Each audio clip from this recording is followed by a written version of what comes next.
Let me start by saying that I genuinely love my job. Well, most days I do. Working the night shift at Riverside General isn't for everyone, but the pay is decent, and the benefits package is hard to beat. Health insurance that actually covers everything, generous paid time off, and hazard pay that rivals anything you'd find in the private sector. All of this comes with one significant caveat.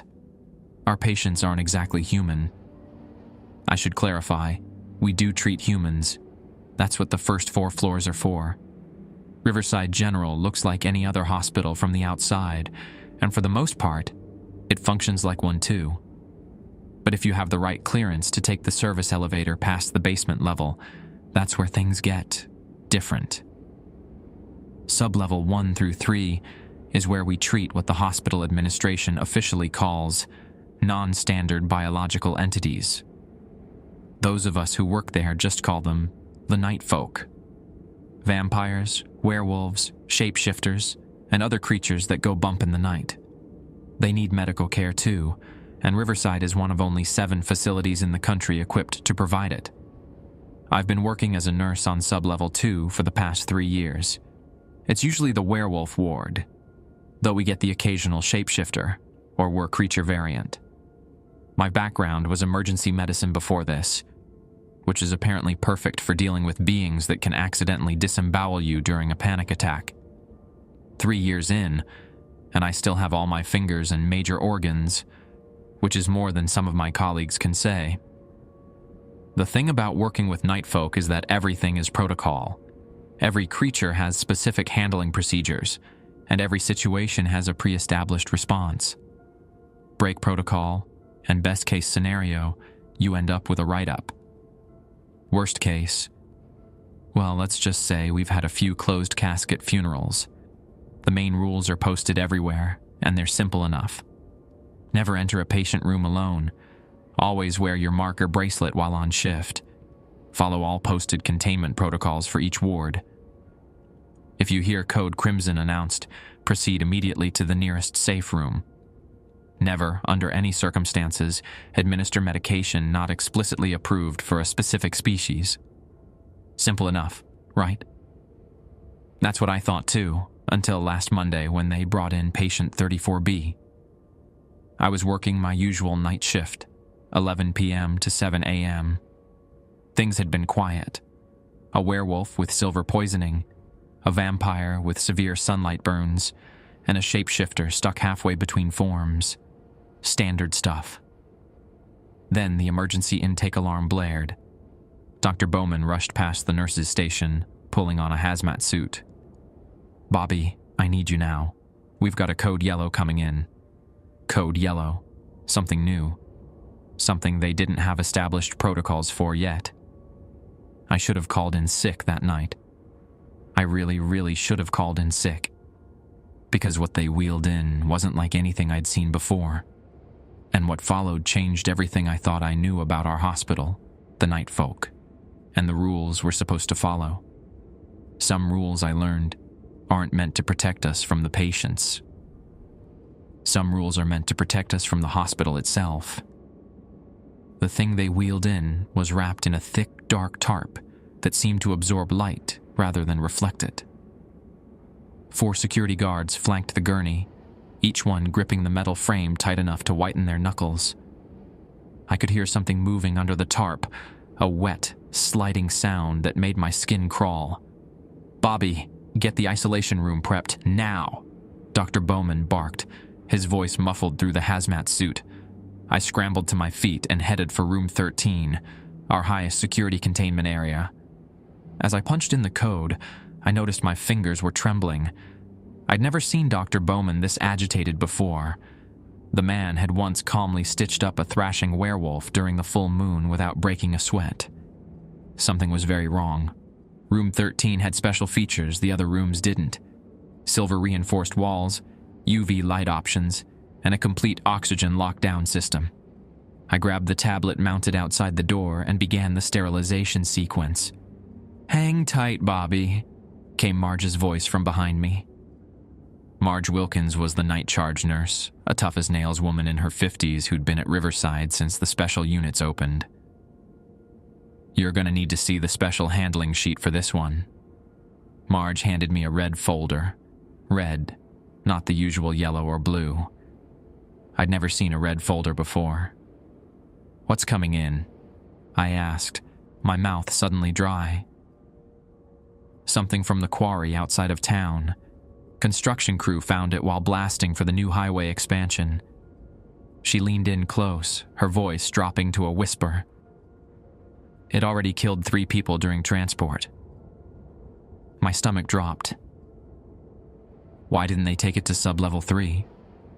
That's where we kept the really dangerous ones. Sub-level 3 is where they found it, Marge replied, her expression grim. Apparently it escaped from there about 30 years ago, before my time. Before I could ask any more questions, the double doors at the end of the hall burst open, and the gurney came rolling in. Doctor, Bowman, and the security team moving fast. The tarp was writhing more violently now, and I swore I could hear whispering coming from underneath it. Room prepped? Dr. Bowman asked sharply. I nodded, stepping aside as they pushed the gurney into room 13. The whispering grew louder as they passed, and though I couldn't make out any words, my nose started bleeding. I wiped it away, hoping no one noticed. Read the protocol, Nurse Roberts. Dr. Bowman called over his shoulder. We'll need to administer the initial sedative within the next 4 minutes. I flipped open the red folder and started reading. Patient 34B. Classification: extreme containment appearance, humanoid. Will attempt to mimic familiar faces. Do not trust visual identification. Special handling procedures.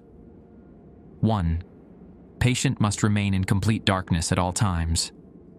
Any exposure to light causes agitation and attempted escape. 2. Staff must wear sonic dampeners when in proximity to patient. Patient can influence thoughts through vocalization. 3.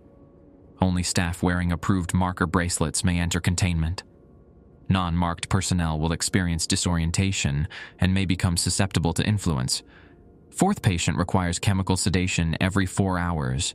Exactly. Use only compound RT7, see cabinet 3.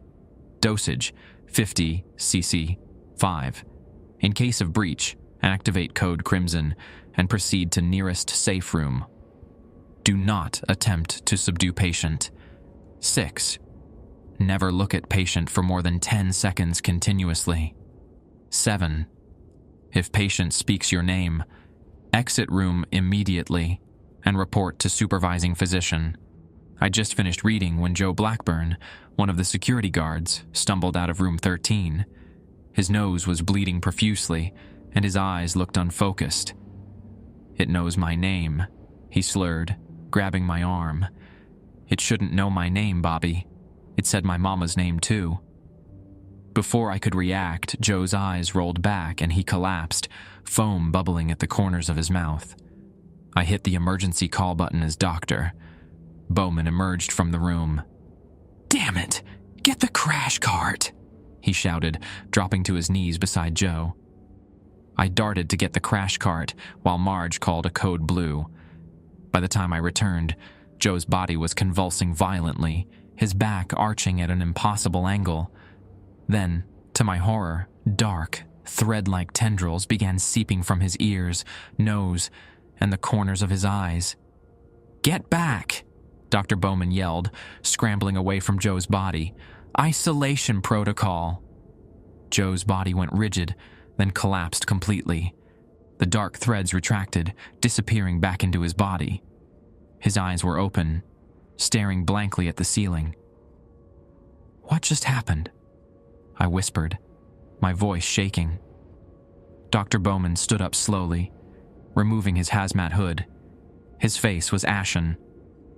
It made contact. Rule number 7, Bobby. It spoke his name. But what is it? I asked.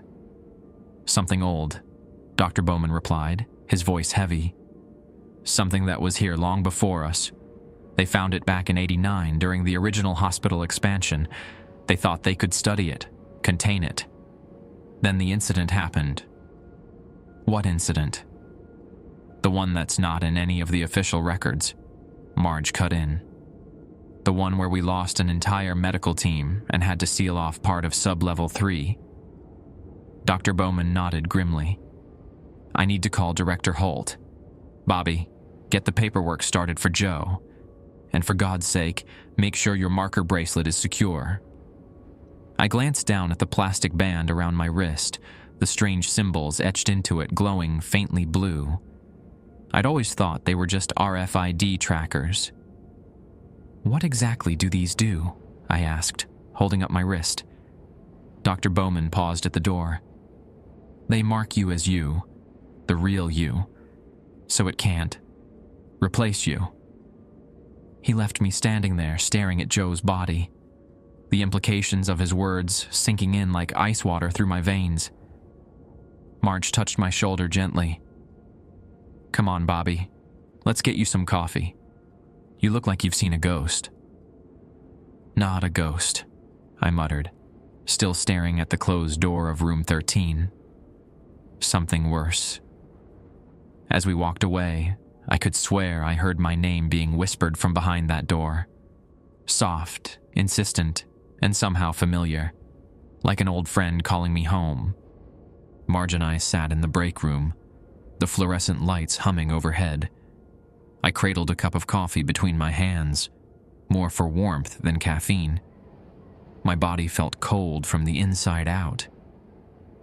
You've been here 3 years and never asked about the bracelets? Marge raised an eyebrow, stirring sugar into her own cup. I fingered the plastic band around my wrist. I just figured it was for access control or tracking, like a fancy ID badge. It's that and more, Marge said, her voice low despite us being alone. The markers contain a compound that resonates with human bioelectricity, creates a kind of signature that can't be copied. Copied by what exactly? I asked. Marge took a long sip of her coffee. There are things out there that don't just kill you, Bobby. They become you, like that thing in room 13. Before I could ask more questions, my pager buzzed. Dr. Bowman wanted me back at room 13. My stomach knotted as I stood up. Keep your bracelet visible at all times, Marge warned as I headed for the door. And remember rule number 6, don't look at it for too long. Walking back to room 13 felt like wading through quicksand. The usual nighttime noises of the hospital, beeping machines, distant conversations, the occasional howl from the werewolf ward, seemed muted, overshadowed by a strange tension in the air. Dr. Bowman was waiting outside the room, talking in hushed tones with a woman I'd never seen before. She was tall, with silver-streaked black hair pulled into a severe bun, wearing a charcoal pantsuit that screamed, "Government official." "Bobby, this is Director Holt," Dr. Bowman said as I approached. "She's the head of special containment for all 7 facilities." Director Holt barely acknowledged me, her gray eyes scanning my face with clinical detachment. "You've read the protocol?" she asked, her voice crisp and authoritative. "Yes, ma'am." "Good. We need to establish a continuous monitoring rotation. Dr. Bowman tells me you've had experience with high-risk patients." I almost laughed. High risk to me meant aggressive werewolves or hungry vampires, not whatever this was. "I've handled my share," I replied cautiously. "Excellent. You'll be paired with Nurse Wilkins for the first shift. 4 hours on, 8 off. The patient requires sedation every 4 hours precisely." She handed me an access card. "This will open cabinet 3 in the med room. The sedative is stored there. Only authorized personnel can access it." "What exactly is in the sedative?" I asked. Director Holt and Dr. Bowman exchanged looks. "It's a proprietary compound," Dr. Bowman said finally. "Developed specifically for this patient." "Nurse Roberts," Director Holt cut in, "what you're dealing with is classified at the highest level. You don't need to know what's in the medication. You just need to administer it correctly and on schedule." I nodded, knowing better than to push further. "Yes, ma'am." "Initial sedation has already been administered," Dr. Bowman explained. "Your first dose will be at 3 a.m., not a minute before, not a minute after." "One more thing," Director Holt added, handing me something that looked like a small hearing aid. "This is your sonic dampener. It goes in your right ear only. Do not remove it while in the room. Do not allow the patient to touch it." I slipped the device into my ear. Immediately, the sounds around me became slightly muffled, as if I were underwater. "The patient may try to communicate with you," she continued. "It may plead, threaten, or offer information. Ignore it. Document anything it says, but do not engage."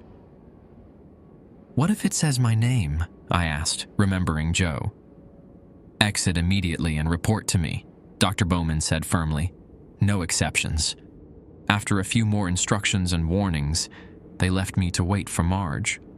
I stood outside room 13, staring at the closed door, wondering what exactly waited for me on the other side. Marge arrived 15 minutes later, looking refreshed after changing into clean scrubs. "Ready for this?" I wasn't, but I nodded anyway. "Remember," she said as she entered the access code, "Rule number 6, no extended eye contact." The door hissed open, and we stepped into the anteroom, a small space with another sealed door ahead, and decontamination equipment lining the walls. Marge handed me a tablet. "We'll be recording vitals every 30 minutes, she explained. "The patient is fitted with remote monitoring equipment, but we need visual confirmation as well." "How do we see it if the room has to be kept dark?" I asked. In answer, Marge handed me a pair of night vision goggles. "These filter certain wavelengths. The patient perceives it as darkness, but we can see." We put on the goggles, and Marge entered another code on the inner door. It slid open with a soft, pneumatic whoosh. The darkness inside was absolute. Even with the goggles, I could only make out vague shapes at first. The hospital bed in the center of the room, monitoring equipment along the walls, and a dark mass lying unnaturally still on the bed. We stepped inside, and the door closed behind us with a definitive click. The room was cold, much colder than the rest of the hospital. My breath came out in visible puffs. "Patient appears stable," Marge whispered, moving to check the monitors. "Vital signs within established parameters." I approached the bed cautiously, tablet in hand. Through the green-tinted view of the night vision goggles, I could now see what lay on the bed, and my blood turned to ice. It looked human, mostly. A man in his 40s, with sandy brown hair and an unremarkable face. But there was something wrong about the proportions, like someone had tried to build a human body from memory and got the details slightly off. The fingers were too long, the shoulders too narrow, the eyes snapped open and locked onto mine. They were completely black, like polished obsidian, and seemed to absorb the limited light from the monitors. I immediately looked away, remembering rule number 6, 10 seconds, no more.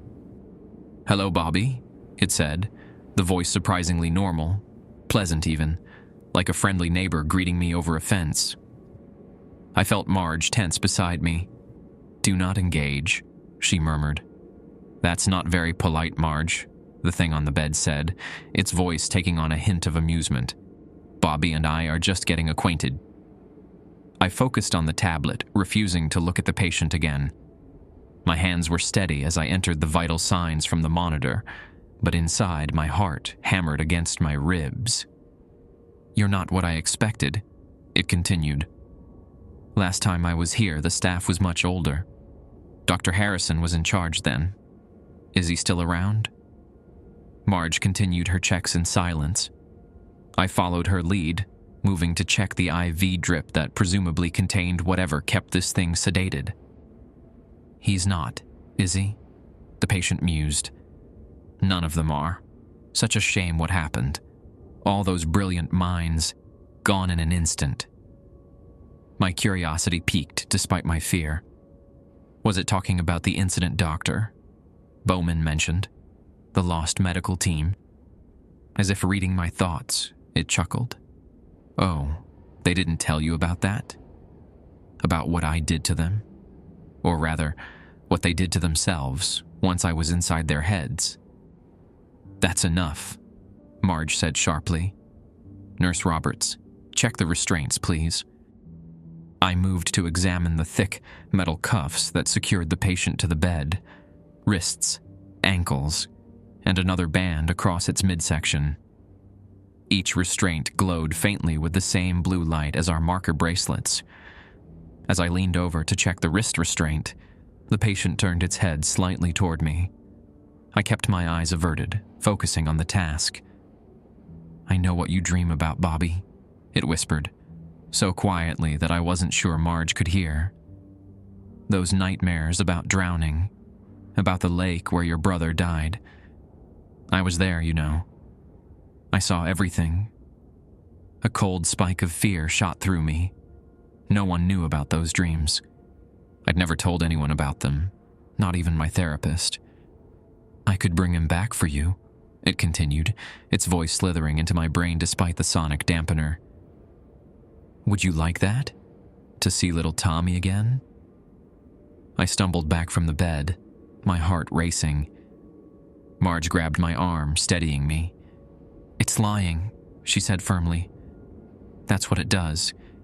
It gets in your head and finds the things that hurt, then uses them against you. The thing on the bed laughed, a sound like dry leaves skittering across concrete. Am I lying, Bobby? Or have I just been waiting for you all these years?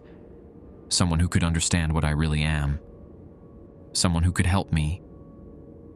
We're done here, Marge declared, pulling me toward the door. Initial check complete. As the door closed behind us, I heard it call out one last time. See you at 3 a.m., Bobby. We have so much to talk about.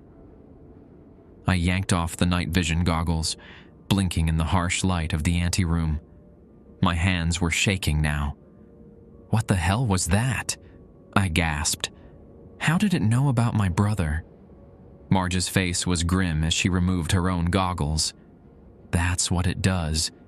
It gets inside your head, finds the weak points. But my brother?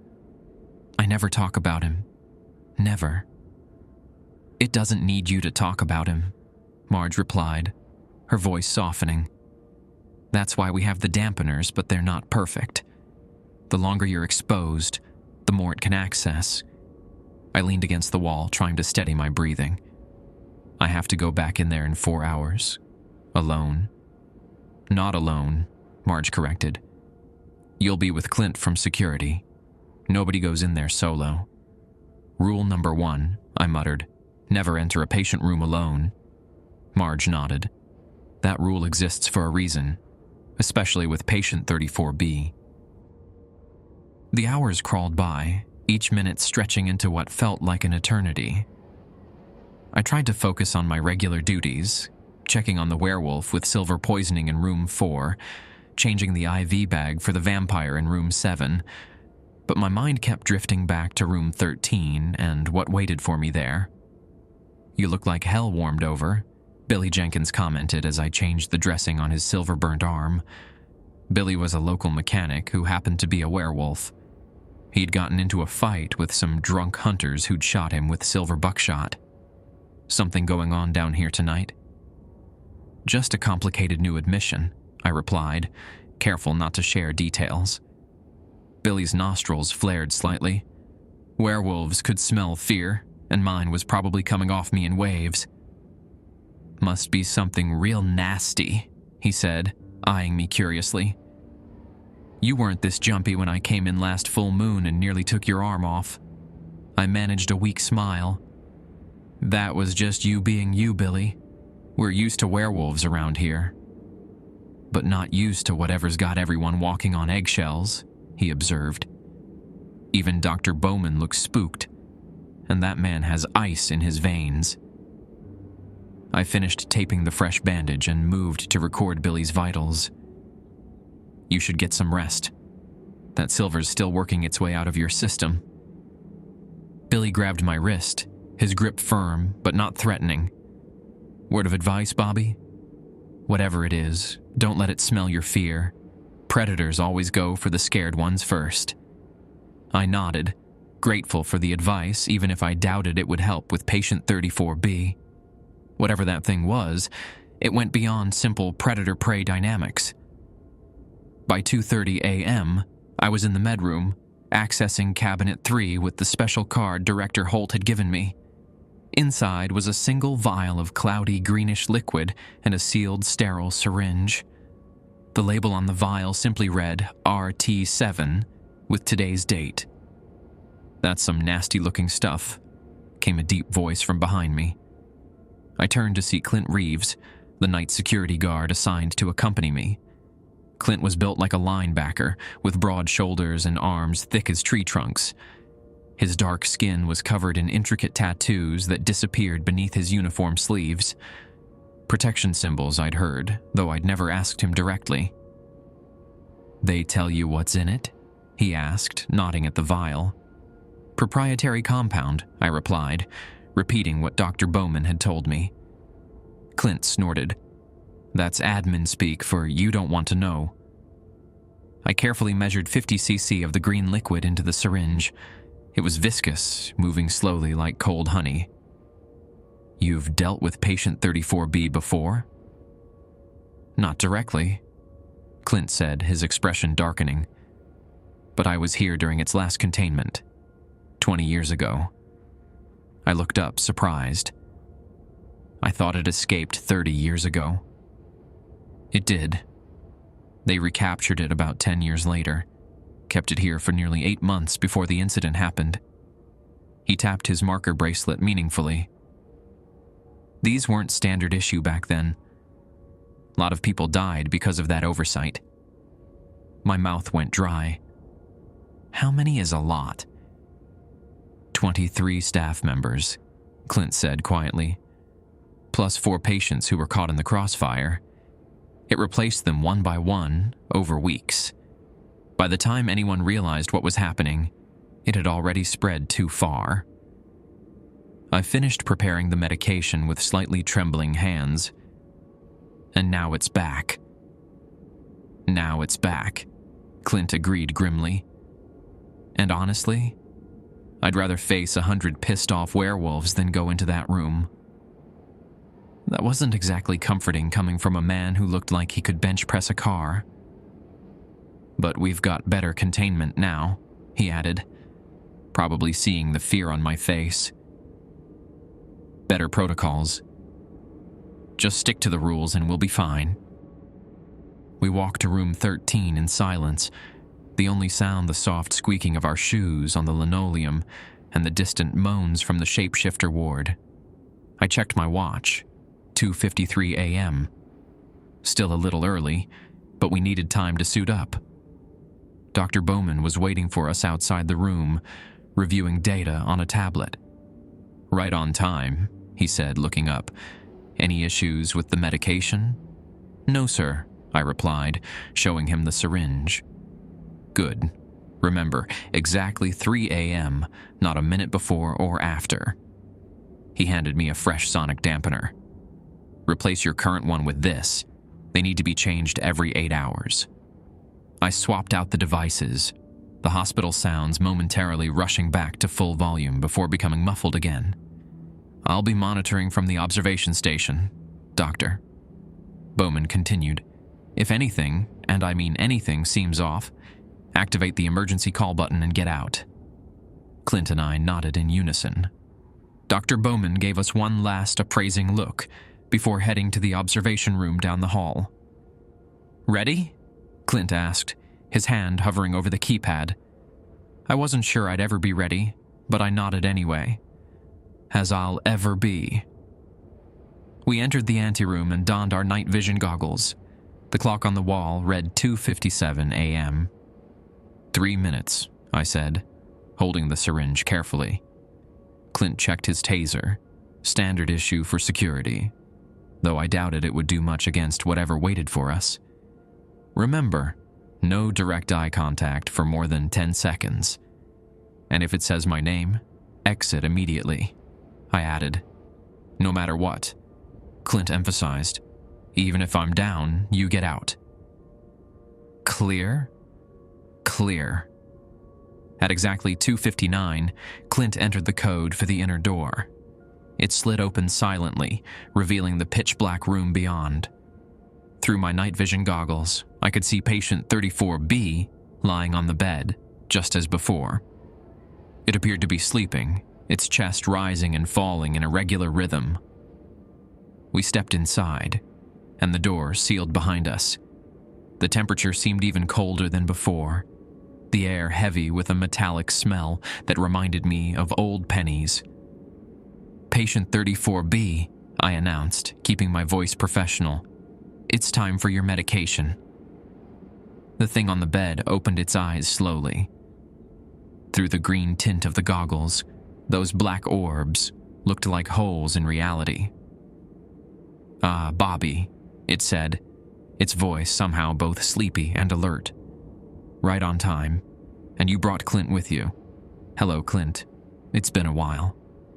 Clint stiffened beside me but remained silent, positioning himself between me and the door as I approached the bed with the syringe.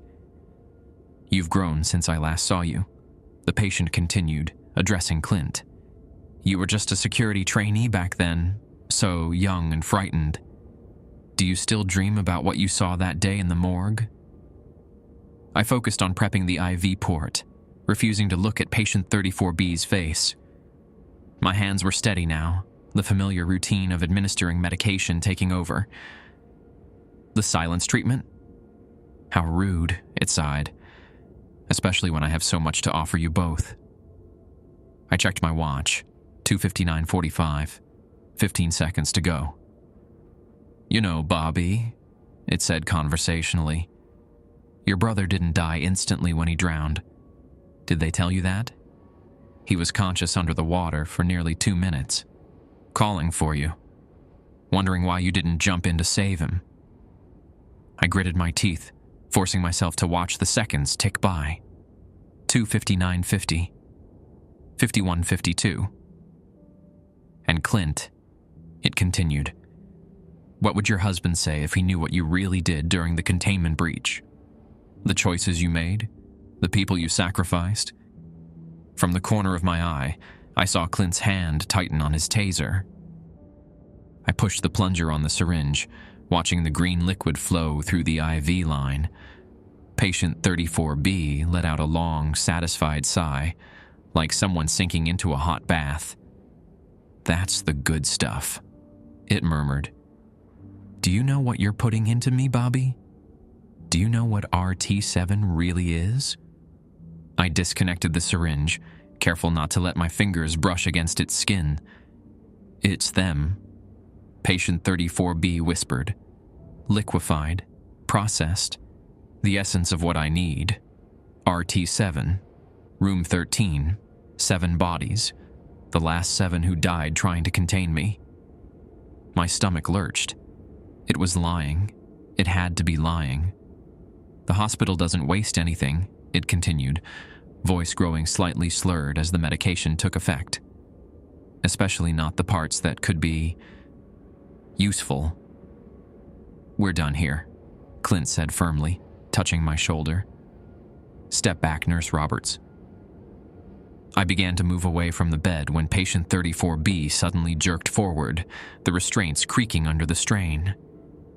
It didn't break free, but the movement was so unexpected that I flinched and accidentally met its eyes. 1 second, 2, 3. I should look away. I knew I should look away. 4, 5, 6. But those eyes were pulling me in, like black holes consuming everything around them. 7, 8, 9. "I can show you, Tommy," it whispered. "Just lean a little closer." "Bobby!" Clint's sharp voice broke the spell. "Move back now." I tore my gaze away. realizing with horror that I'd almost hit the 10-second mark. My heart hammered in my chest as I backed toward the door. Patient 34B smiled, a too-wide grin that showed teeth just slightly too pointed to be human. 7 seconds, it said. That's all it took. A piece of me is in you now, Bobby Roberts. A small seed. It will grow. It's lying, Clint said firmly, pulling me toward the exit. That's what it does. We reached the door, and Clint punched in the code. As it slid open, patient 34B called out once more. Ask Dr. Bowman about the sub-basement, Bobby. Ask him what's in room X. Ask him about the others like me. The door closed, cutting off its voice. In the harsh light of the anteroom, I ripped off my goggles and leaned against the wall, breathing heavily. You okay? Clint asked, his own face sheened with sweat. Yeah, I lied. Just wasn't prepared for how personal it gets. Clint nodded grimly. That's its weapon, getting inside your head, making you doubt everything you know. We completed our post-medication protocol in silence, recording the time of administration, the patient's response, and any notable observations. I deliberately omitted the comment about RT7 and Room X. I wasn't sure why. It was clearly manipulation, yet something about the confidence in its voice made me hesitate. You should get some air, Clint suggested as we exited the anteroom. I'll stay here until my relief comes. I nodded gratefully and headed toward the staff lounge, my mind racing. I knew I should dismiss everything patient 34B said as lies designed to unsettle us. That's what Marge and Clint had warned. That's what protocol demanded. But as I walked past the central nursing station, my eyes fell on the hospital directory mounted on the wall. I'd looked at it countless times before, but now I scrutinized it with new intensity. The directory listed all levels. Floors 1 through 4 for regular patients. Sub-levels 1 through 3 for night folk. Nothing about a sub-basement. Nothing about a room X. It was just another lie. It had to be. Then why did Dr. Bowman's face go pale when I rounded the corner and found him standing there, watching me examine the directory? Everything go okay with the medication? He asked, his voice carefully neutral. Fine, I replied, studying his face. Patient was talkative, but nothing we couldn't handle. Something flickered behind his eyes. Relief? Concern? Good, he said. You should get some rest. Your next shift with 34B isn't until morning. As he turned to leave, I found myself calling after him. Dr. Bowman? Is there a sub-basement in this hospital? He froze mid-step, his back to me. For several seconds, he didn't move or speak. When he finally turned around, his face was composed, but his eyes were hard. Who told you about that? He asked quietly. No one, I lied. I've worked here 3 years, and sometimes it feels like there are parts of the hospital I've never seen. Dr. Bowman studied me for a long moment. There are parts of this hospital that no one sees, Nurse Roberts, and it's better that way. For everyone. He walked away, leaving me standing there with a chill that had nothing to do with the hospital's air conditioning. 7 seconds. That's all it took. A piece of me is in you now. Sleep eluded me during my break. I tossed and turned on the narrow cot in the staff rest area, my mind replaying the conversation with patient 34B on an endless loop. The things it said about Tommy, about RT7, about a sub-basement, and Dr. Bowman's reaction when I mentioned it. By 7 a.m., my shift was officially over, but I found myself lingering, reluctant to leave while so many questions remained unanswered. I changed into fresh scrubs and headed to the cafeteria, hoping some coffee might clear the fog from my brain. The cafeteria was nearly empty, just a few night shift workers grabbing breakfast before heading home and early morning staff starting their day. I spotted Earl Davis, one of the maintenance workers, sitting alone with a large coffee and a half-eaten breakfast sandwich. Earl had been at Riverside longer than anyone, nearly 40 years. If anyone knew about a sub-basement, it would be him. I grabbed a coffee and made my way to his table. "Mind if I join you?" I asked. Earl looked up, his weathered face breaking into a friendly smile. "Bobby, have a seat, son." He gestured to the chair across from him. "Rough night?" "You could say that."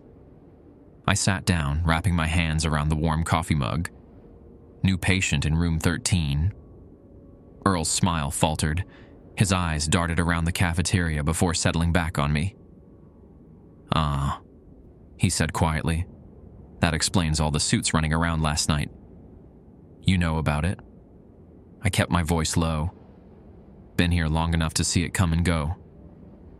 Earl took a long sip of his coffee. "Nasty business, that." I leaned forward. "Earl, have you ever heard of a sub-basement? Below sub-level 3? The old maintenance man's face went carefully blank. "What makes you ask about that?" "Just something I overheard." I lied. "Made me curious." Earl pushed his half-eaten sandwich away, his appetite apparently gone. "Some things in this hospital, Bobby, they're better left alone. That's all I'm going to say." "So, there is a sub-basement?" Earl stood up abruptly. "I've got rounds to finish before end of shift. You take care now, Bobby." He left without another word, his breakfast abandoned on the table. I sat there for a moment, unsettled by his reaction. It was confirmation enough. There was something below sub-level 3 that had everyone spooked. As I finished my coffee, I noticed Director Holt enter the cafeteria, speaking intently with Dr. Bowman. They didn't see me, taking a table at the far end of the room. I couldn't hear their conversation, but their body language screamed tension. Holt leaning forward aggressively, Bowman shaking his head repeatedly. I was about to leave when Marge slid into the seat across from me, startling me. "Don't be obvious," she murmured. "But what did you say to Earl? Man practically ran out of here like his pants were on fire." "I asked him about a sub-basement," I admitted. Marge's eyes widened. "Jesus, Bobby. What got into you?" "Patient 34B mentioned it. Something called Room X. A doctor. Bowman basically confirmed it exists when I asked him." "You asked Bowman?" Marge hissed, keeping her voice low. "Are you trying to get fired, or worse?" "Worse how?" "What's down there, Marge?" I pressed. She glanced over at Holt and Bowman, then back to me. "I don't know exactly. I've never been down there. But I've heard things over the years." She hesitated. "They call it the vault. It's where they keep the ones they can't control. The ones too dangerous, even for sub-level 3. A cold feeling settled in my stomach. "Like patient 34B? That thing in room 13? It's a puppy compared to what they've got locked in the vault." Marge's normally unflappable demeanor cracked slightly. "Look, Bobby, you're a good nurse and a good man. That's why I'm telling you to drop this. Forget about the sub-basement. Forget whatever that thing told you. Just do your job and go home." "Is that what you do?" I asked.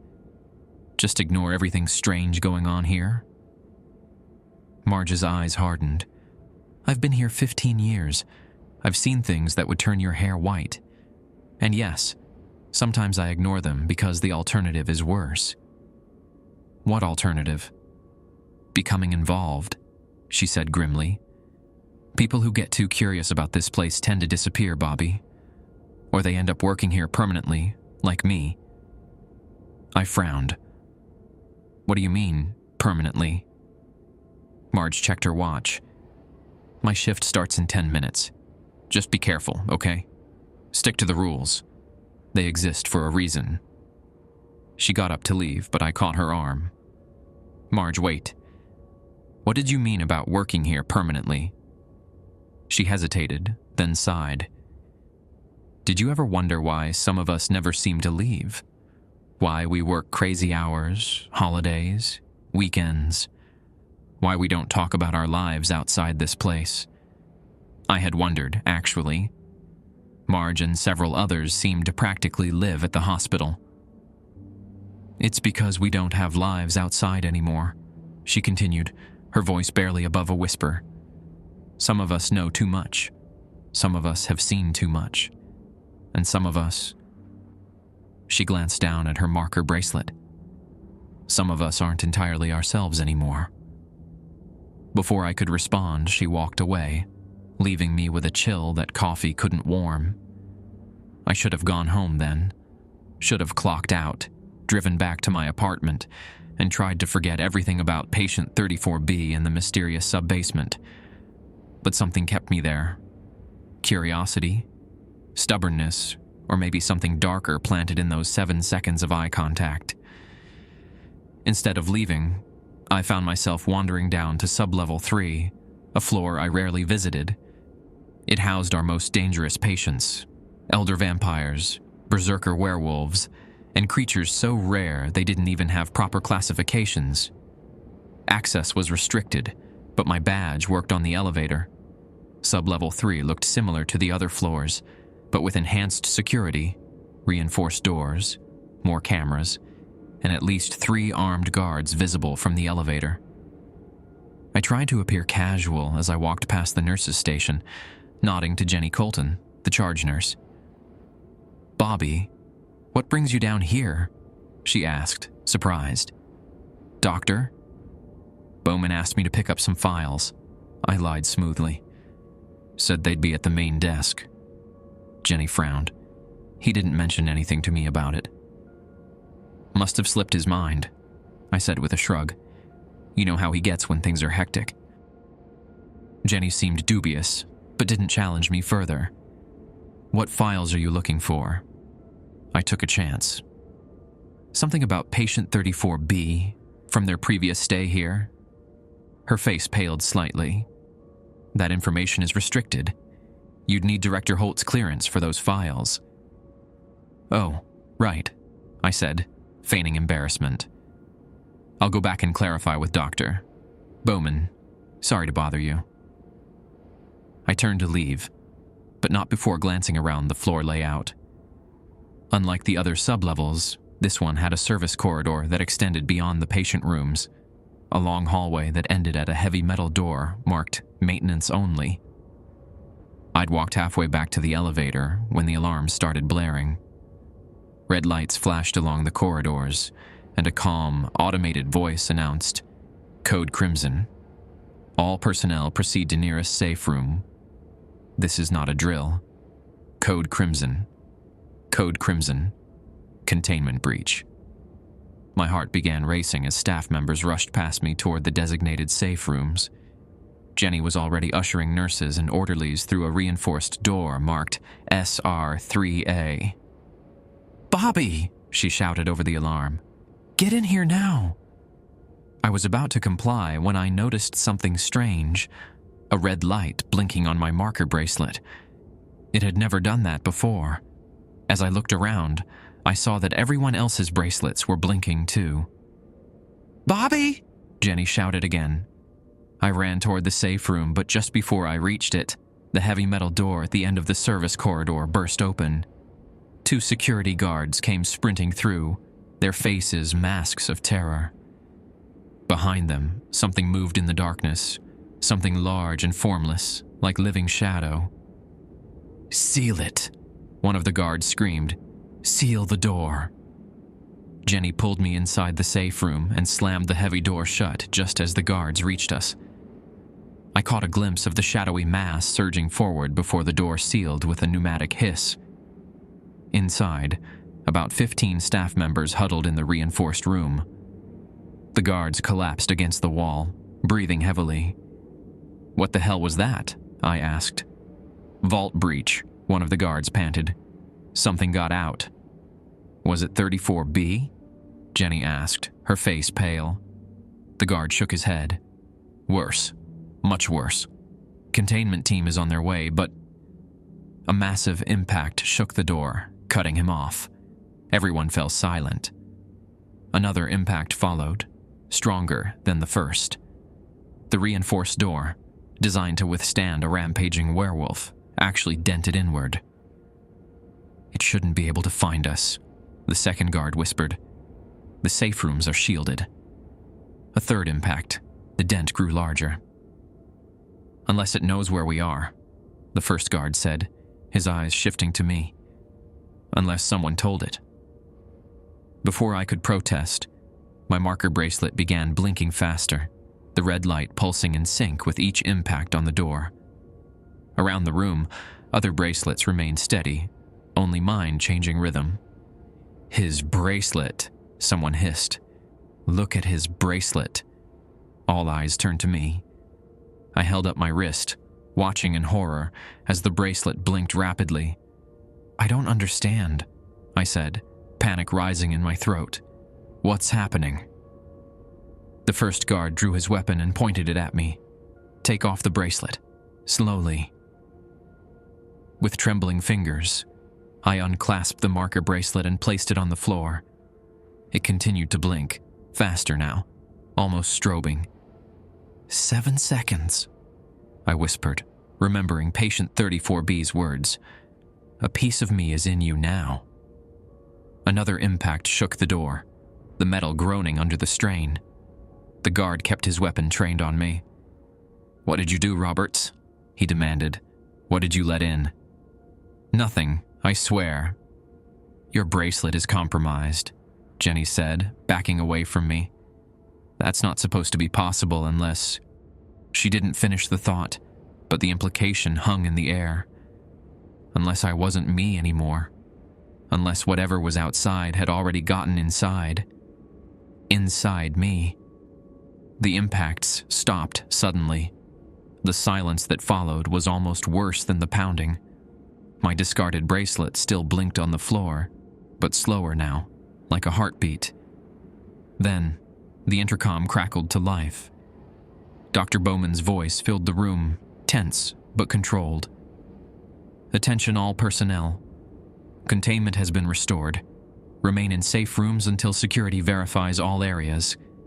Anyone with abnormal marker bracelet activity, report to the main security station immediately upon all clear."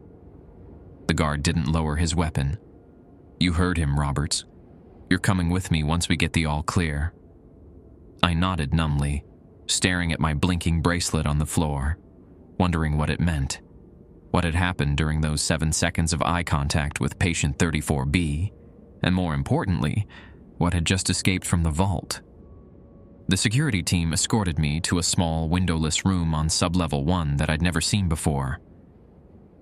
Unlike the clinical spaces of the hospital, this room had concrete walls, a metal table bolted to the floor, and 2 uncomfortable-looking chairs. It reminded me of police interrogation rooms from TV shows. They confiscated my badge, my phone, and issued me a new marker bracelet. This one slightly heavier than the standard version, with a small, blinking green light. "Don't remove it," the guard warned. "This one's got a tracker. Try to take it off, and we'll know." I nodded, too exhausted and confused to argue. They left me alone in the room for what felt like hours, though my watch, which they'd allowed me to keep, showed only 45 minutes had passed when the door finally opened. Director Holt entered, followed by Dr. Bowman. Both looked like they hadn't slept in days. Behind them came a man I'd never seen before, tall and gaunt, with silver hair cut military short and small, round spectacles perched on a hawkish nose. He carried an old-fashioned leather doctor's bag. "Nurse Roberts," Director Holt said. Her voice clipped. "This is Dr. Vernon. He specializes in unusual contamination cases." Dr. Vernon offered a thin smile that didn't reach his eyes. "Mr. Roberts, I understand you've had direct contact with patient 34B. "Yes," I replied, my mouth dry. "I administered medication early this morning." "And during this interaction, did you maintain protocol, specifically regarding eye contact?" His voice was soft but penetrating, with a slight European accent I couldn't quite place. I hesitated. Lying seemed pointless. They clearly suspected something already. I might have exceeded the 10-second limit, briefly. Dr. Vernon nodded as if I'd confirmed something. He set his bag on the table and removed several items: a small pen light, what looked like a blood pressure cuff with strange modifications, and a device resembling a tuning fork, but made of some dark metal. "How much sleep have you gotten in the past 24 hours, Mr. Roberts?" he asked, pulling on latex gloves. "Maybe 2 hours? 3? And dreams? Any unusual dreams during that time?" I thought back to my fitful nap in the break room. "I dreamed about my brother. He drowned when we were kids." Dr. Vernon exchanged glances with Holt and Bowman. "Patient 34B mentioned your brother during your interaction. Yes?" "Yes." It knew details. Things no one else could know. "That's what it does, Doctor," Bowman interjected. "It finds vulnerabilities and exploits them." Dr. Vernon held up a hand, silencing him. "May I examine you, Mr. Roberts? It's non-invasive, I assure you." I nodded reluctantly. He began with the pen light, shining it into my eyes and observing my pupils. Then he wrapped the modified blood pressure cuff around my arm. Instead of inflating, it emanated a faint humming noise. Finally, he struck the tuning fork against the table and held it near various parts of my body: my head, chest, and wrist, where my old marker bracelet had been. Throughout the examination, he remained silent, his expression unreadable. When he finished, he packed his tools back into the bag with methodical precision. "Well?" Director Holt demanded. "Exposure level 2, possibly early stage 3, Dr. Vernon pronounced. "Definitely contaminated, but the infection hasn't stabilized yet. The marker bracelet absorbed most of it, as designed." My heart sank. Contaminated with what? The three of them exchanged looks, seeming to have a silent conversation about how much to tell me. "Patient 34B is a vector organism," Dr. Vernon finally explained. "It doesn't just communicate telepathically, it transfers pieces of itself. Seeds, you might call them. And I'm infected?" The word tasted bitter in my mouth. "Yes," he said matter-of-factly. "But at a very early stage. Your compromised bracelet contained most of the transfer. Quite fortunate, really." "What would have happened without the bracelet?" I asked, not sure I wanted to know. Dr. Vernon's clinical detachment slipped for just a moment, revealing something like pity. "The entity would have established a deeper connection. Eventually, it would have been able to access your thoughts, influence your actions, even replace you, while maintaining your outward appearance." A cold shiver ran down my spine as I remembered Marge's words.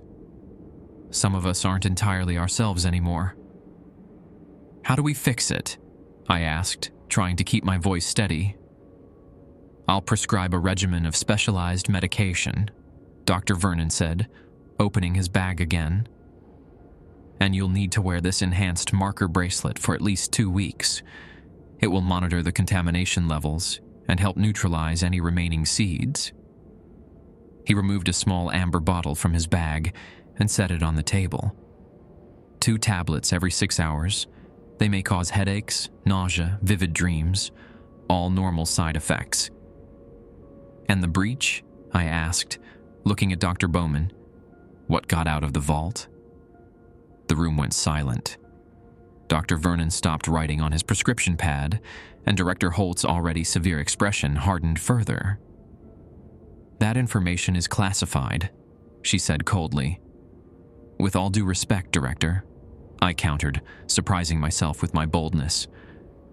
"Something nearly broke down a reinforced safe room door, and my bracelet was somehow linked to it. I think I deserve some answers." Dr. Bowman sighed, rubbing his forehead. He's right, Victoria. He's involved now, whether we like it or not. Director Holt glared at him, then at me, before giving a curt nod. The bare minimum, then. Dr. Bowman turned to me. The sub-basement, what we call the vault, houses entities that are too dangerous or too valuable to be kept in regular containment. Patient 34B was originally housed there until we developed better containment methods for its specific abilities. And what escaped? I pressed. We call it the Hollow, Dr. Bowman said quietly. It's related to patient 34B in a way. They were found together, but the Hollow is much more aggressive. It doesn't try to replace or manipulate. It consumes, absorbs. It's been contained in the vault for nearly 40 years. How did it get out? Director Holt's jaw tightened. That's what we're investigating. The timing, coinciding with 34B's return, is unlikely to be coincidence. Your compromised bracelet was responding to the Hollow, Dr. Vernon added. The seeds from 34B have a sympathetic connection to other entities of its kind, like calling to like. I tried to process this information, my exhausted brain struggling to keep up. So this thing, the Hollow, is loose in the hospital? No, Director Holt said firmly. We've recaptured it. The containment team managed to drive it back to the vault and secure it. But the breach is concerning. Very concerning. Dr. Vernon closed his bag with a snap. I've prescribed the medication and recommended continued monitoring. Will there be anything else, Director? No, thank you, Doctor. Please submit your full report by end of day. Dr. Vernon nodded and left without another word to me, as if I'd become just another case file to be documented and filed away. When the door closed behind him, I looked between Holt and Bowman. What now? Am I fired? Quarantined? Neither for the moment, Director Holt replied. You'll continue your duties, but you're restricted from Sub-Level 3 and any contact with Patient 34B. And you will check in with Medical Daily for evaluation, Dr. Bowman added. The medication should clear the contamination within 2 weeks, assuming you follow the regimen precisely. I nodded, relief washing over me. I still had my job. I wasn't being locked away in some dark corner of the hospital. But one question still nagged at me. Why did patient 34B target me specifically? There must be dozens of staff it could have tried to contaminate. Director Holt and Dr. Bowman exchanged another one of those meaningful glances. We don't know, Doctor, Bowman admitted. But these entities don't do anything randomly. It chose you for a reason. Perhaps because you were new to it, Director Holt suggested. Most of the staff who interact with 34B have done so before. They're more guarded. Somehow, I didn't think that was the whole truth, but I was too tired to push further. Can I go now? I really need some sleep. One more thing, Director Holt said, sliding a document across the table. This is a non-disclosure agreement. It covers everything we've discussed today, plus any other classified information you may have encountered or may encounter in the future regarding the vault, patient 34B, or the Hollow. I scanned the multi-page document. The legal language was dense, but the penalties for violation were clear enough. Termination, possible criminal charges, and something ominously referred to as memory adjustment protocol. Memory adjustment, I questioned. Standard language, Dr. Bowman said dismissively. Just hospital legal covering all bases. I signed the document, too exhausted to argue or ask more questions. At this point, I just wanted to go home, take the weird pills, and sleep for about 20 hours. Report to Dr. Kane in medical at the start of your next shift, Director Holt instructed, taking the signed form. He'll assess your condition and clear you for duty if appropriate. I nodded and stood to leave. And Roberts? She added, her voice softening slightly. Be careful. Watch for unusual thoughts, impulses, or dreams. Report them immediately, no matter how insignificant they seem." "Yes, ma'am."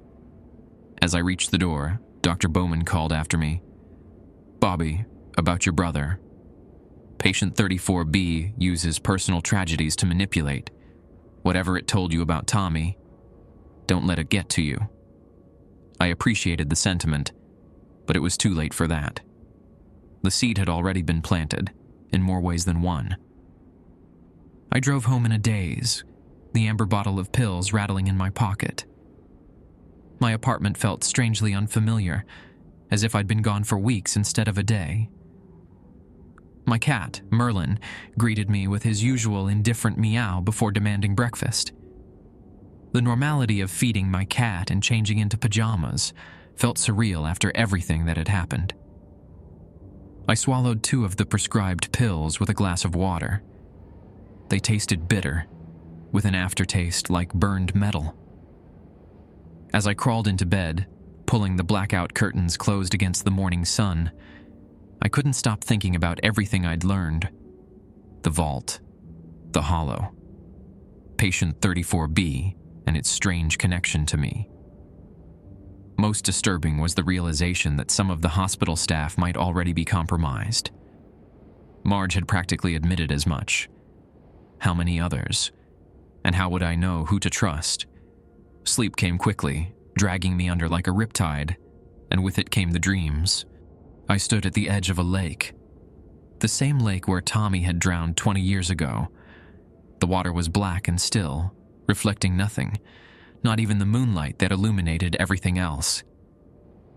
"Bobby." The voice came from behind me. I turned to see Tommy standing there, just as I remembered him, 12 years old, with freckles across his nose and our mother's hazel eyes. But something was wrong. His skin was too pale, almost translucent. Water dripped continuously from his clothes and hair, though he'd been standing there for some time. "You're not real," I said. "You're not Tommy." The boy smiled, and there was something wrong with his teeth. Too many. Too sharp. "Part of me is," he replied, his voice echoing strangely. "The part that remembers you, big brother. The part that called for you that day." "Tommy died," I said firmly. "I couldn't save him." "Couldn't?" The thing wearing my brother's face tilted its head. "Or wouldn't. You were on the shore. You saw him struggling. You froze." "I was 10 years old," I protested, but the old guilt twisted in my chest. "I couldn't swim well enough." "You didn't even try." His expression hardened. "But I'm giving you another chance." He pointed to the dark water of the lake. "I'm still down there, Bobby. Still waiting. Come find me." I took an involuntary step toward the water. "That's it," the boy encouraged. "Just a little further." Another step. The water lapped at my feet, impossibly cold. "You want to save me, don't you, Bobby?" His voice had changed, taking on echoes and undertones that weren't human. "You want to make it right?" I was knee-deep in the freezing water now, my limbs growing numb. "Just a little deeper," the thing that wasn't Tommy urged. "I'm so close. I'm right here." The water reached my waist, then my chest. Each step took me deeper into the blackness. I couldn't feel my legs anymore. Couldn't really feel anything except the pull to go deeper, to find Tommy, to make things right. As the water reached my chin, I saw movement beneath the surface. Pale shapes shifting in the depths. Faces pressed against some invisible barrier. Mouths open in silent screams. Dozens of them. Hundreds. And I recognized some of them. Hospital staff who had disappeared over the years. Patients who had died under mysterious circumstances. They were all down there, waiting. And I was about to join them. "Almost there," the false Tommy crooned from the shore, his voice now a chorus of overlapping whispers. "Just one more step, Bobby. One more step and you can save everyone. I took that step, and the black water closed over my head. I woke up gasping, sheets soaked with sweat. My heart pounded painfully in my chest, and the metallic taste of the medication filled my mouth. The dream had been so vivid, so real. I fumbled for the lamp beside my bed, desperate to banish the darkness. As light flooded the room, I saw something that made my blood run cold. My feet were wet, dripping lake water onto the hardwood floor. And beside them, tracked across the room from the door to my bed, were muddy footprints that weren't mine. I called in sick the next day. The official reason was a fever, not entirely a lie, as I'd woken up shivering despite the summer heat. The real reason was the muddy footprints leading to my bed and the lake water soaking my sheets. I spent an hour searching my apartment for any sign of an intruder, but the doors and windows were all locked from the inside. The footprints didn't match any of my shoes, and they simply stopped at my bedside, as if whoever, or whatever, had made them, had vanished into thin air.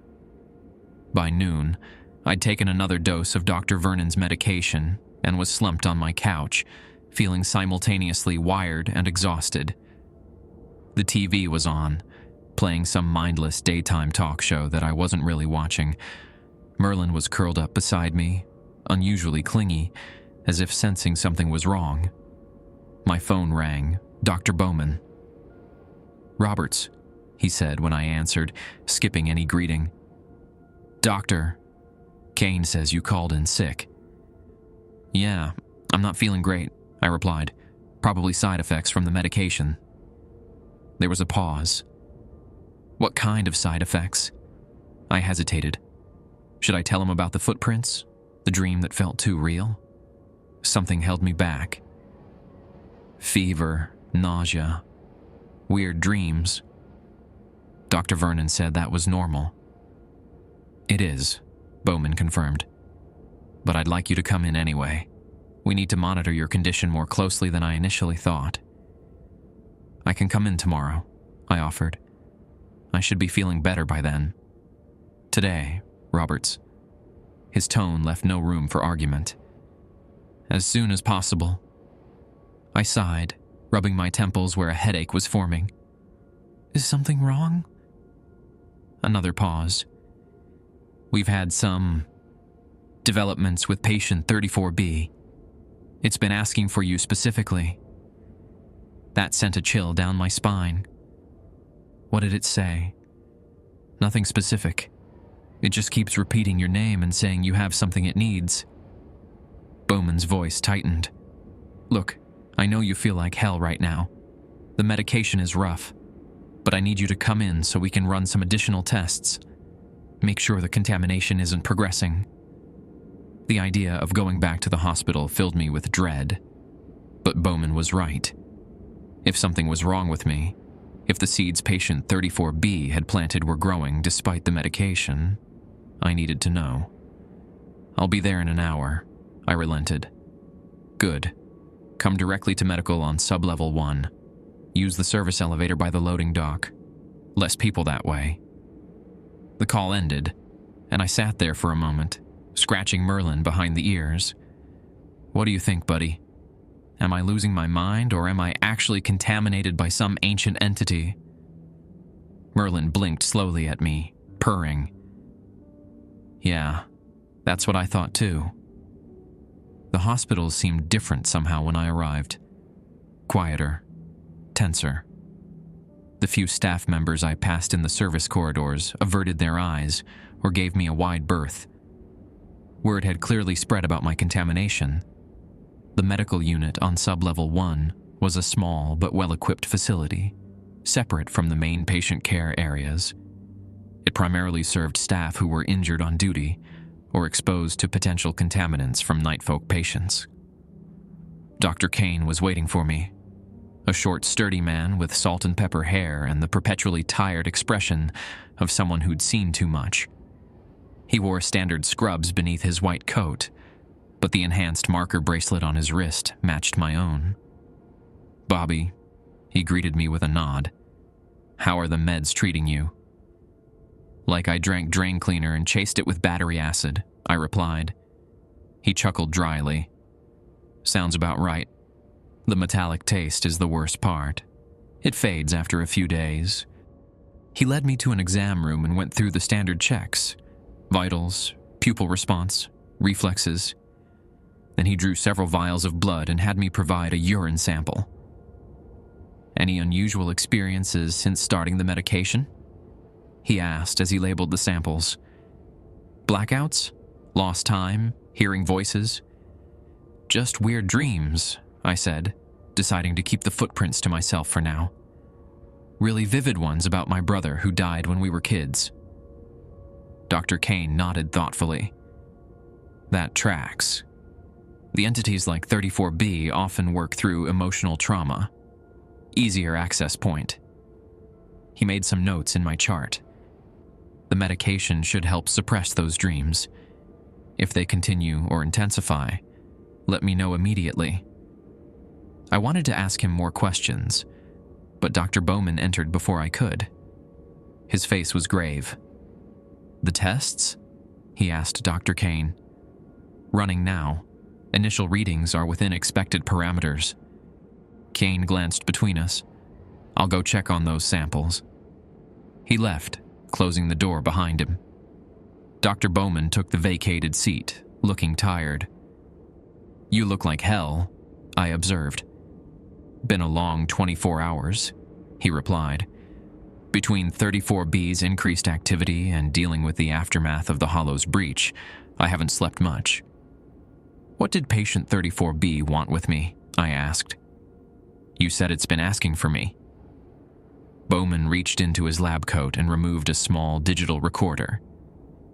It might be easier if you just listen. He pressed play, and patient 34B's unnervingly pleasant voice filled the room. Where's Bobby? I need to speak with Bobby Roberts. He has something of mine, you see. Something precious. He thinks your little pills will purge me, but I'm already rooted too deep. The lake remembers, Doctor. The lake remembers what he did. Dr. Bowman stopped the recording, watching my reaction closely. What lake? He asked. What is it talking about? I swallowed hard. My brother drowned in Hawkins Lake when I was 10. He was out too far, and I couldn't save him.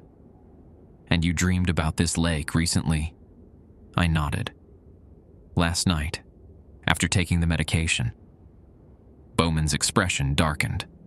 That's not good. The medication should be suppressing the connection, not enhancing it. What does it mean? I asked, a knot forming in my stomach. Before he could answer, the exam room door burst open.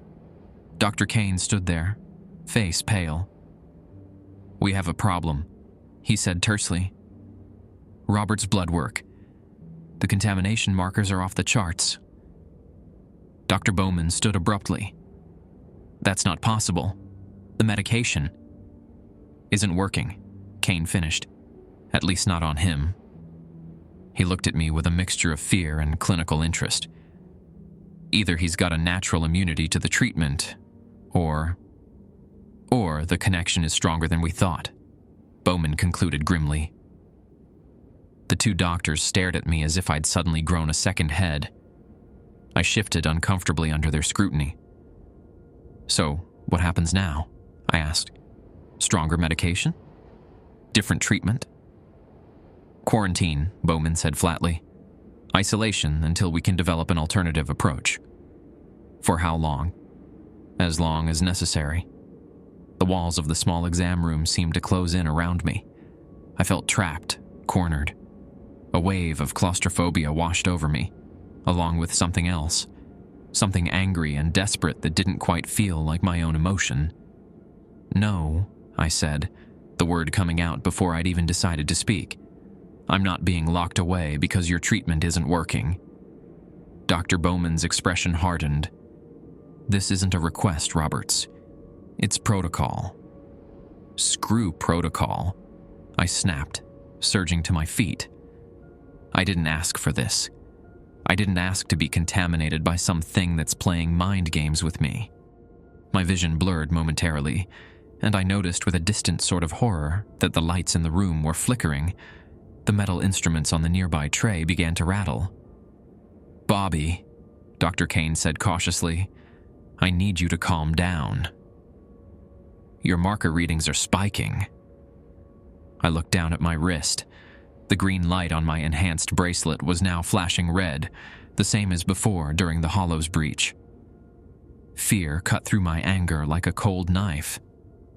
This wasn't me. This wasn't how I reacted to stress. Something else was pushing its way to the surface. "I'm sorry," I gasped, forcing myself to take deep breaths. I don't know what came over me. The light stabilized, and the rattling stopped. My bracelet's light slowly transitioned back to an amber color. Caution, not emergency. Dr. Bowman and Dr. Kane exchanged worried glances. "Isolation is for your own safety as much as ours," Bowman said, his voice gentler now. "We need to figure out why the medication isn't working for you." I nodded, the fight gone out of me. "Okay, just tell me what's happening to me. Please." Dr. Kane stepped forward. "The entities like 34B in the Hollow, they're not just telepathic. They're symbiotic. They form connections with hosts. Usually, the marker bracelets prevent those connections from taking hold, and the medication eliminates any contamination that does occur." "But not for me," I said. "No," he agreed. "For some reason you're compatible with it. More compatible than most." Dr. Bowman's pager beeped. He checked it and swore under his breath.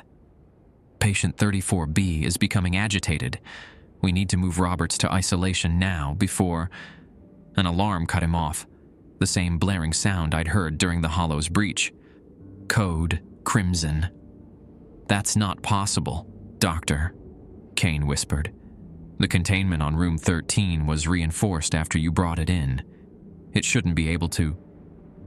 The lights went out completely, plunging us into darkness for several heart-stopping seconds before the emergency generators kicked in, bathing everything in dim red light.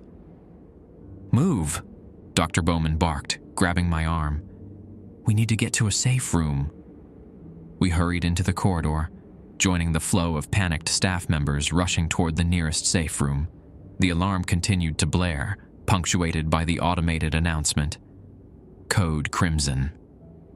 All personnel proceed to nearest safe room. This is not a drill." As we ran, I felt a strange pulling sensation, as if invisible threads were tugging at me from multiple directions. My marker bracelet flashed between amber and red, the pattern irregular and frantic. "What's happening to me?" I gasped, stumbling slightly. "It's calling to you," Dr. Bowman said grimly, keeping a firm grip on my arm. "Both of them are." "Both?" 34B and the Hollow. They're both loose now, and they both want you." We rounded a corner and nearly collided with Marge, who was ushering frightened staff towards safe room 1B. "Bowman!" she shouted over the alarm. "They're saying both containments failed simultaneously. How is that possible?" "I don't know," he replied. "Get these people secured. We need to get Roberts to special containment." Marge's eyes widened when she saw me, taking in my flashing bracelet. "Christ, Bobby. What did you do?" "Nothing," I protested. "I just—" The words died in my throat as a familiar voice echoed down the corridor behind us. "Bobby," it called, calm and friendly amid the chaos. "There you are. I've been looking for you." We turned to see patient 34B standing at the far end of the corridor. It still wore the same unremarkable human form, but now it moved with fluid grace, completely unrestrained. Behind it, shadows writhed and twisted. The Hollow, I realized with mounting horror. "Run!" Dr. Bowman shouted, shoving me toward Marge. "Get him to special containment. I'll hold them off." How? I demanded. What are you going to do? Dr. Bowman reached into his coat and pulled out a small metal cylinder. Something I've been saving for a worst-case scenario. Now go. Marge grabbed my arm and pulled me away. The last I saw of Dr. Bowman, he was standing alone in the corridor, facing patient 34B and the roiling darkness behind it. What is special containment? I gasped as Marge led me through a series of corridors I'd never seen before. Where we put staff who've been compromised, she replied grimly. It's the only place that might hold you now. Hold me? I'm not. You are. She cut me off. Look at your bracelet, Bobby. Look at what's happening to it. I glanced down. The marker bracelet wasn't just flashing now.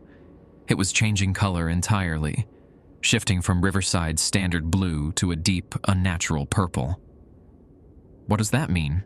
I asked, though part of me already knew. Marge's expression was a mixture of pity and determination. It means you're becoming a beacon, a doorway, and if we don't contain you, whatever comes through that door is going to be a hell of a lot worse than what's already loose. Special containment turned out to be on sub-level 2, behind a heavy steel door marked simply, Authorized Personnel Only. Marge pressed her badge against the scanner, entered a 6-digit code, then placed her hand on a biometric reader. Security override Wilkins 7 Delta 3, she said clearly. Emergency protocol enabled. The door slid open with a pneumatic hiss, revealing a stark white corridor, unlike the rest of the hospital. No medical equipment lined these walls, just a series of numbered doors with small observation windows and complex electronic locks. What is this place? I asked as she pulled me inside. Where we keep our own, Marge replied grimly. Staff who've been compromised beyond treatment. The alarm was muffled here, but still audible, a distant wail punctuated by the automated announcements. Red emergency lights cast everything in a bloody glow. How many? I began, then rephrased. Are there others here right now? Marge led me past the first few doors without answering. I glanced through the observation windows as we passed. Most rooms were empty, containing only a bed, a sink, and a toilet. But the third room... I nearly stopped in my tracks. A man sat cross-legged on the floor, rocking slightly. His back was to the door, but something about his posture seemed familiar. Is that Dr. Harrison? I asked, remembering the name patient 34B had mentioned. Marge tugged me along. Don't look. Don't engage. Some of them can influence you even through the containment fields. But that's Dr. Harrison, isn't it? The one patient 34B talked about? Former chief of medicine, Marge confirmed reluctantly. From before my time. They found him during the first containment breach 30 years ago. What was left of him, anyway? He's been in there for 30 years? The thought made me sick. He's safer in there. For him and everyone else. Her voice was flat, matter of fact, but I caught the undercurrent of old pain. Most staff who get compromised don't last more than a few months before the entity burns them out completely. Harrison is... unique. We passed more rooms. Most were empty, but a few contained occupants, hospital staff in various states. Some seemed normal, sitting on beds reading or watching small television screens. Others were clearly not themselves anymore, prowling their small spaces like caged animals or standing unnaturally still in corners. Here, Marge said, stopping at a room marked S17. She swiped her badge again and entered another code. This one's been prepped for you. The door slid open, revealing a small but clean room similar to the others. Bed, sink, toilet. A shelf held a few books and magazines. A small television was mounted in one corner, behind a protective shield. "How long?" I asked, not moving to enter. "Until we figure out what's happening with you," she replied. "Why the medication isn't working. Why both entities are targeting you specifically. And if you can't figure it out, what then? I stay here forever like Harrison?" Marge's expression softened slightly. "Bobby, I've known you for 3 years. You're a good nurse and a better person. I don't want to see you end up like some of the others. But right now, you're a danger to yourself and everyone else in this hospital." I knew she was right. Whatever was happening to me was beyond my control, beyond my understanding. The memory of the rattling instruments, the flickering lights, my own sudden rage, all signs that something was working through me. I stepped into the room, trying to ignore the way my heart hammered against my ribs, trying to ignore the feeling that I was walking into my own tomb. "The room is specially shielded," Marge explained, not following me in. "It should dampen whatever connection is forming between you and the entities." "Should?" She gave me a tight smile. "We've never had someone simultaneously targeted by both 34B and the Hollow before. You're breaking new ground, Bobby." "Lucky me," I muttered. Marge's hand hovered over the door control. "Dr. Kane will check on you soon. Try to rest if you can." Before I could respond, the lights flickered again, more violently this time. The alarm, which had been steadily wailing, suddenly cut off, leaving an eerie silence. The door control panel beside Marge began to spark. "That's not good," she said, backing away from the malfunctioning panel. "What's happening?" I asked, a fresh wave of panic rising. "System failure. The containment breach must have damaged the main security grid." She looked down the corridor, her face tense. "I need to check on the other containment cells. Make sure they're still secure."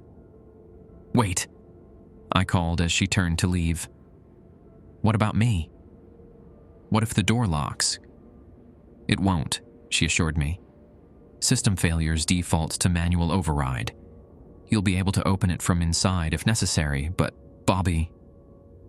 Her expression hardened. "Don't leave this room unless your life is in immediate danger. Understand?" I nodded, and she hurried away, her footsteps echoing down the corridor. Alone in the small room, I sat on the edge of the bed, trying to control my racing thoughts. The silence was unnerving after the constant blare of the alarm. I could hear my own heartbeat, my own breathing, and something else. A faint whisper that seemed to come from everywhere and nowhere at once. "Bobby." It sighed, the sound barely perceptible. "Bobby, Bobby, Bobby." I shot to my feet, spinning around. "Who's there?" No answer, just the same whispered repetition of my name, like a mantra or a prayer. The marker bracelet on my wrist pulsed with that strange purple light, growing warmer against my skin. I tried to pry it off, but it was sealed tight, the clasp refusing to budge. "Damn it," I hissed, giving up the effort. My head was beginning to pound, a dull throbbing behind my eyes that grew stronger with each pulse of the bracelet. The whispers intensified, becoming a chorus of overlapping voices, some familiar, some strange. I pressed my hands over my ears, but it didn't help. The voices were coming from inside my head. "Stop," I groaned, sinking back onto the bed. "Please stop."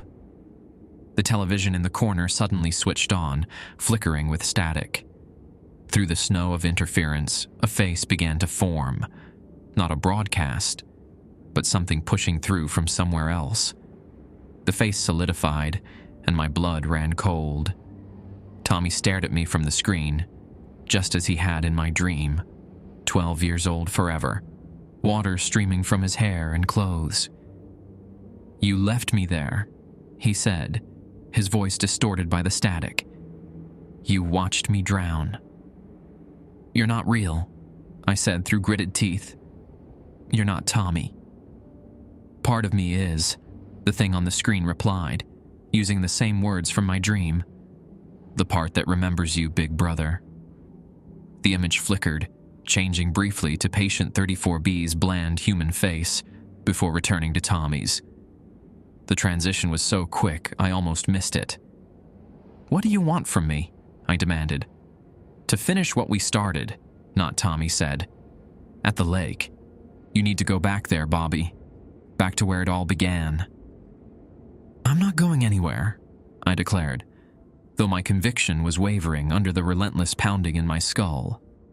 The television image distorted again, this time resolving into Dr. Bowman's face.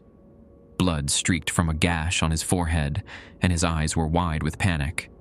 "Roberts!" he gasped. "If you can hear this, the entity has compromised the hospital systems. It's using the intercom, the security cameras, everything connected to the main grid." "Dr. Bowman? What happened? Are you okay?" "Don't trust what you see," he continued urgently. "Don't trust what you hear. Both entities are working together now, using the hospital's own systems against us. They're trying to..."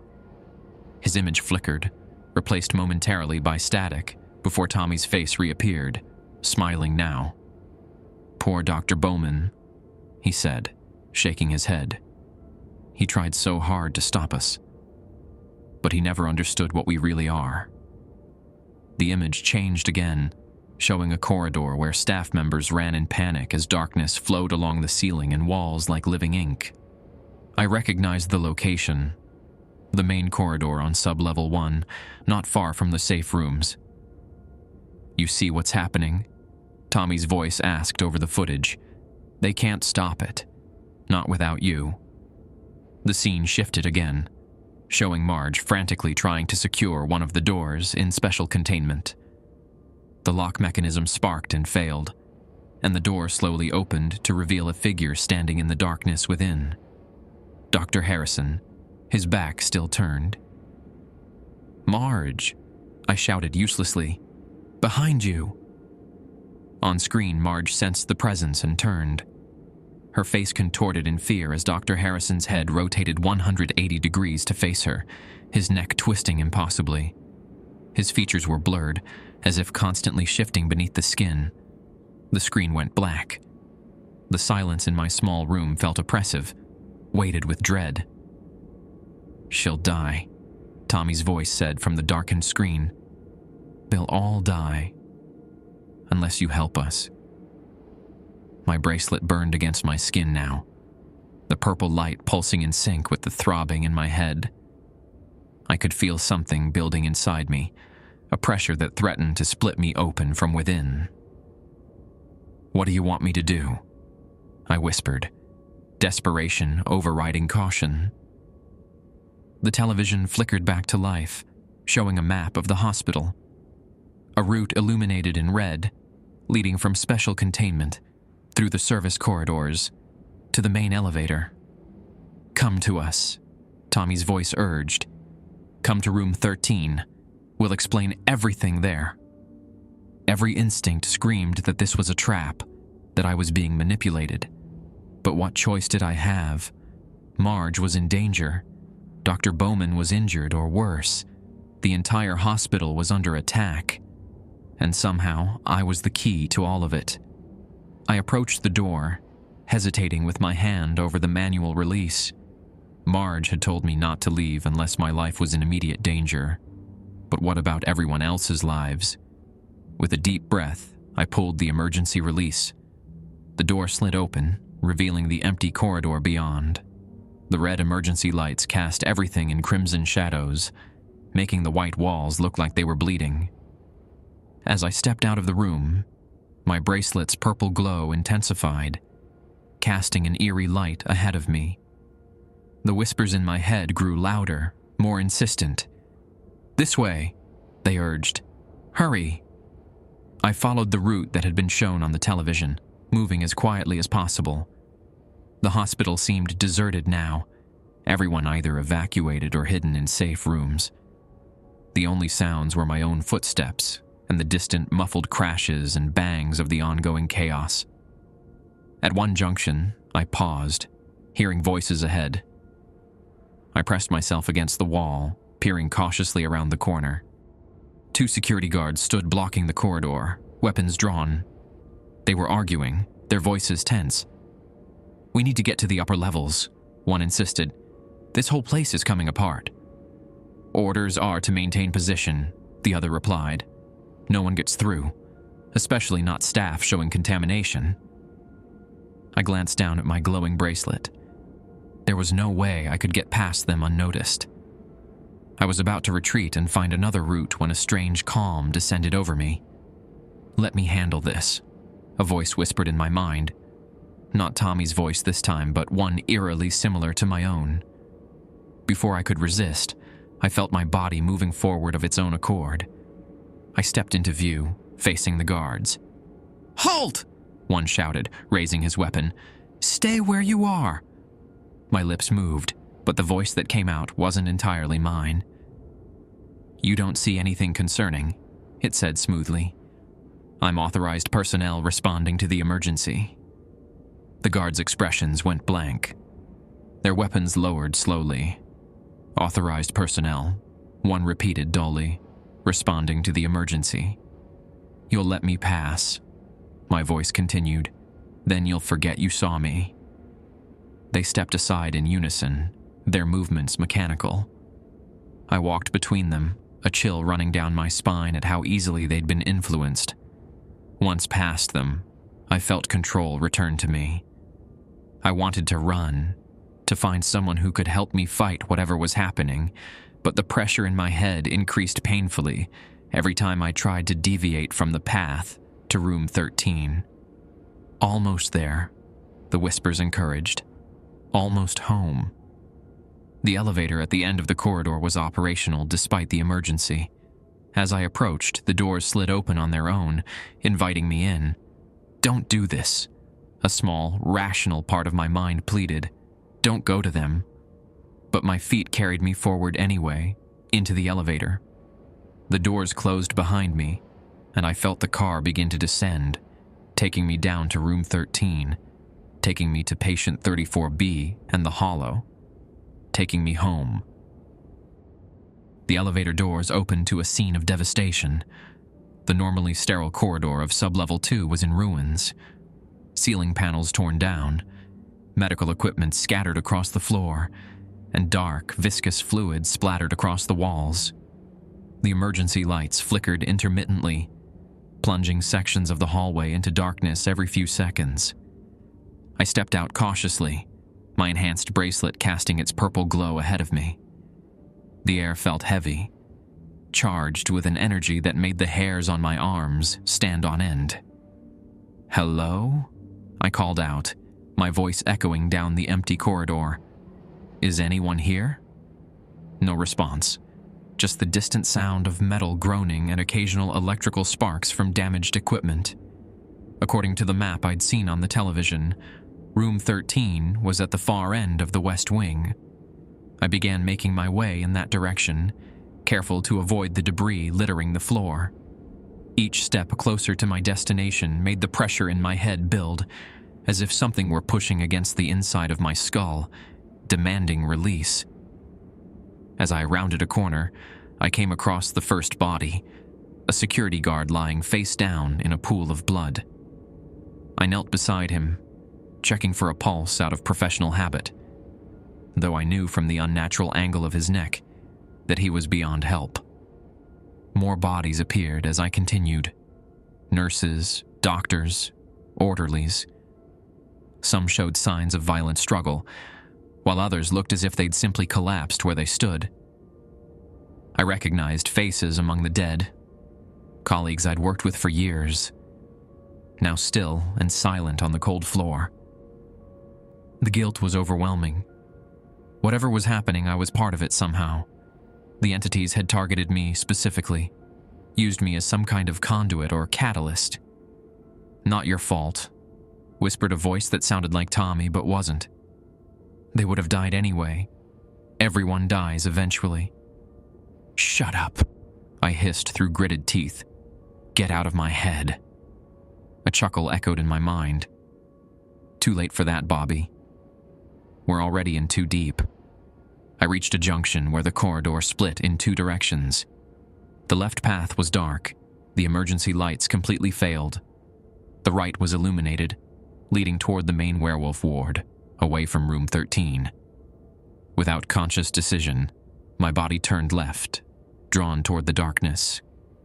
My bracelet's purple glow provided the only light, creating grotesque shadows that seemed to move at the edges of my vision. Something skittered across the floor ahead of me, something low to the ground and unnaturally fast. I froze, straining to see in the dim purple light. "Who's there?" I called. A figure emerged from the shadows, and for a moment, I thought it was a patient. Maybe one of the werewolves who'd escaped their room during the chaos. But as it stepped into the light cast by my bracelet, I realized it wasn't a werewolf or any other night folk I recognized. It had once been human. That much was clear from the tattered remains of a lab coat it still wore. But the body was wrong, limbs too long and jointed in impossible places, head cocked at an angle that should have been fatal. Its face was half-formed, features shifting and flowing like wax under heat. Jimmy? The thing rasped, using a colleague's voice. Jimmy Chen, one of our lab technicians. Is that you? Help me. Something's wrong with me. I backed away slowly. This wasn't Jimmy. It couldn't be. The real Jimmy would have been in one of the safe rooms during the containment breach. Stay back, I warned, looking around for anything I could use as a weapon. The Jimmy thing tilted its misshapen head, features still flowing. Bobby Roberts? Recognition seemed to dawn in its distorted eyes. You're the one they want. It lurched forward suddenly, movements jerky and uncoordinated. I turned to run, but my foot caught on a piece of debris, sending me sprawling to the floor. My head struck something hard, and stars exploded across my vision. The creature was on me in an instant, its two long fingers wrapping around my throat. Up close, I could see that its skin was translucent in places, revealing not blood and muscle beneath, but something dark and writhing. "They're waiting," it gurgled, its jaw distending as it spoke. "In the dark, in the deep." My lungs burned as I struggled for air. The pressure in my head was excruciating now, building to a point I thought my skull might crack. Just as my vision began to tunnel, something strange happened. The purple light from my bracelet pulsed once, twice, then flared blindingly bright. The Jimmy thing shrieked and recoiled, its hands smoking where they'd touched me. It scrambled backward, cowering against the wall. "Protected," it hissed, its voice now a chorus of overlapping tones. "Marked, claimed." I gasped for air, rubbing my bruised throat as I struggled to my feet. The creature continued to press itself against the wall, as far from me as possible, its eyes fixed on my glowing bracelet. "What am I?" I demanded, my voice hoarse. "What did they do to me?" The creature's features rippled, momentarily forming a face I recognized. Not Jimmy's, but Dr. Vernon's. "Not what they did," it said, the voice a perfect imitation of the specialist's clinical tone. "What you've always been, a doorway, a key." It melted back into its distorted form, then scuttled away into the darkness, leaving me alone with those cryptic words. I continued down the darkened corridor, my mind racing. A doorway, a key. The entities had called me those things as well. But what did it mean? What had I always been? The corridor ended at a set of double doors, marked with a biohazard symbol. This wasn't the route to room 13 that I'd been shown, but something pulled me forward anyway. My bracelet's glow intensified as I approached, the light shifting from purple to a deep, pulsing crimson. I pushed through the doors into what had once been a laboratory. Like the corridor, it was in ruins, Equipment smashed, tables overturned, and the same dark fluid dripping from the ceiling. In the center of the room, something had been drawn on the floor, a complex pattern of interlocking circles and symbols that glowed with the same crimson light as my bracelet. Standing at the edge of the pattern was a familiar figure, Dr. Bowman. His back was to me, but I recognized his stoop-shouldered silhouette. Blood stained his white coat, and he seemed to be swaying slightly, as if struggling to remain standing. "Dr. Bowman?" I called cautiously. He turned slowly. His face was pale, blood streaming from a gash on his forehead, just as I'd seen in the television vision.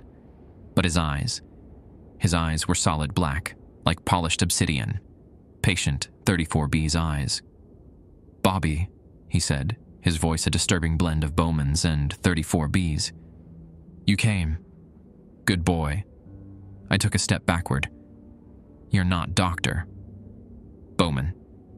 "Parts of me are," it replied with a terrible smile. "Just like parts of your brother are in me, just like parts of you will be, soon enough."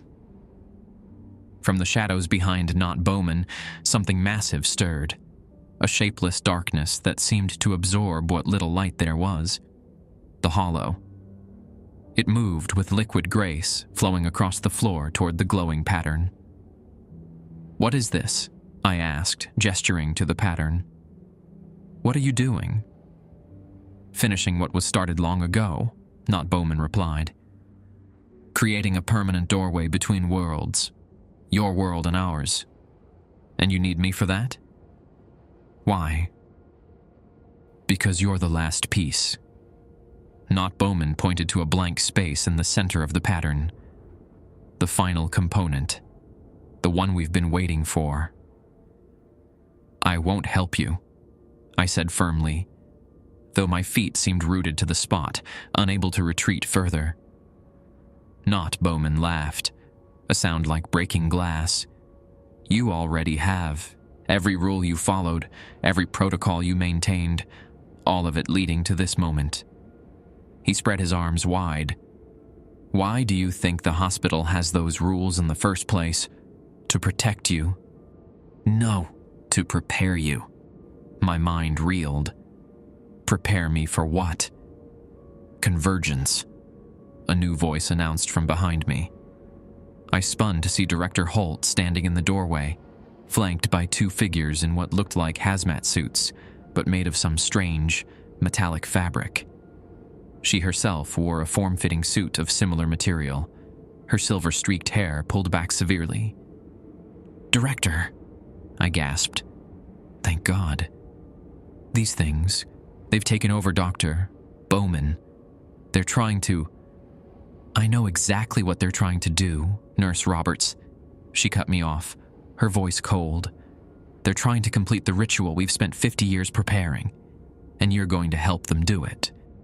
I stared at her, uncomprehending. "What? No. These things have killed people.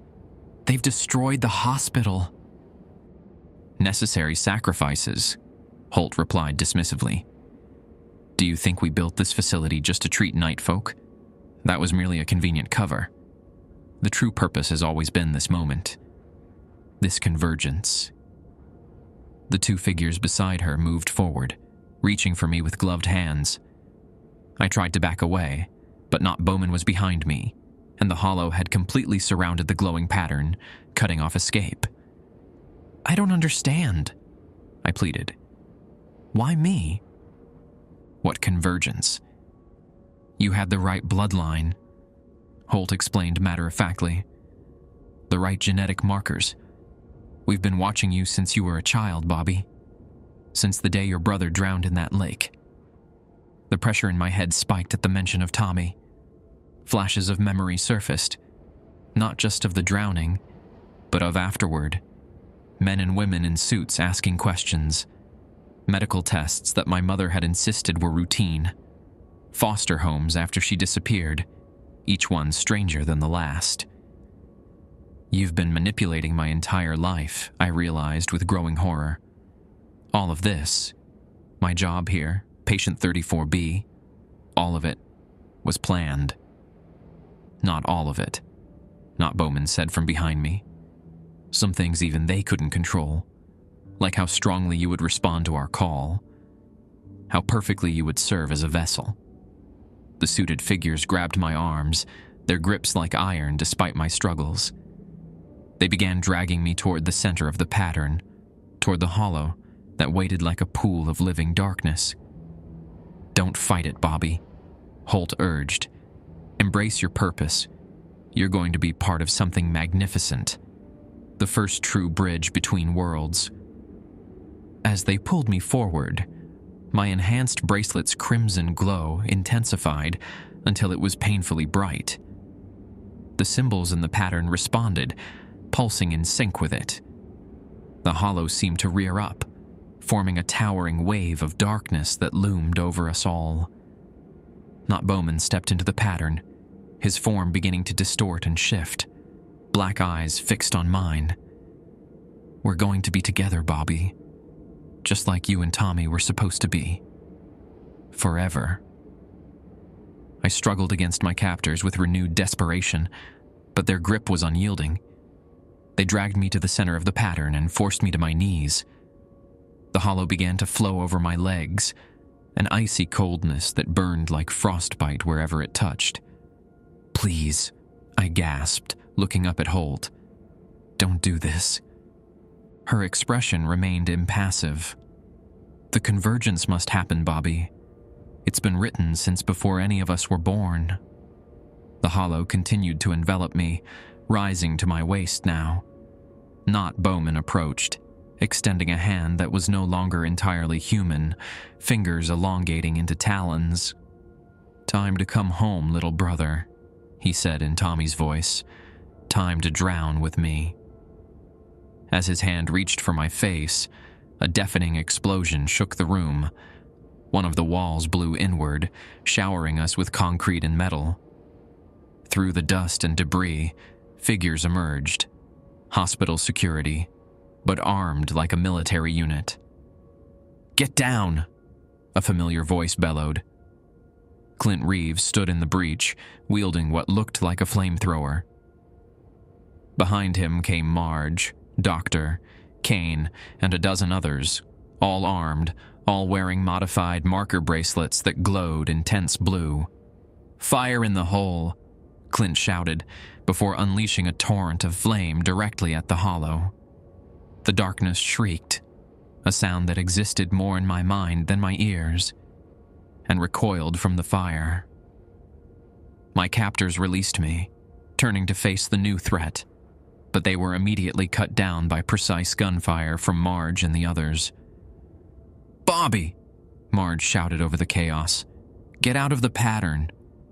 I scrambled to my feet, trying to flee, but Not Bowman lunged for me, his form now barely recognizable as human.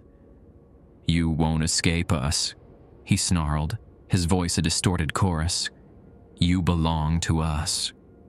A blue beam of energy struck him squarely in the chest, sending him staggering backward. Dr. Kane stood with some kind of advanced weapon, his face set in grim determination. "Move, Roberts!" he barked. "Now!" I ran, dodging tendrils of darkness as the hollow fought back against Clint's flames. The glowing pattern beneath my feet pulsed angrily, sections beginning to fade as the ritual was disrupted. Holt screamed orders to her remaining suited figures, who were engaged in close combat with the security team. "Protect the convergence. We can't lose him now." I reached the edge of the pattern, just as a massive tremor shook the room.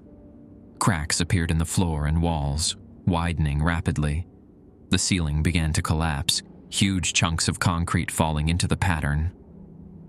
"The whole place is coming down," someone shouted. "Fall back." Marge grabbed my arm, pulling me toward the exit. "We need to move. The charges are set to collapse this entire section." "Charges? You planned this?" I gasped as we ran. "Contingency plan," she replied breathlessly. "In case the convergence actually started. We've been waiting for years, hoping it wouldn't come to this." We raced through corridors that were rapidly deteriorating, joining others fleeing toward the emergency exits. Behind us, I could hear inhuman shrieks of rage and the continuing sounds of combat. "Who are you people?" I demanded as we ran. "You're not just hospital staff." "Later," Marge promised, "if we survive." We burst through an emergency exit into a stairwell, climbing toward the surface. My enhanced bracelet was still glowing crimson, though the light seemed to be fading gradually. As we reached the main floor, a final massive explosion rocked the building.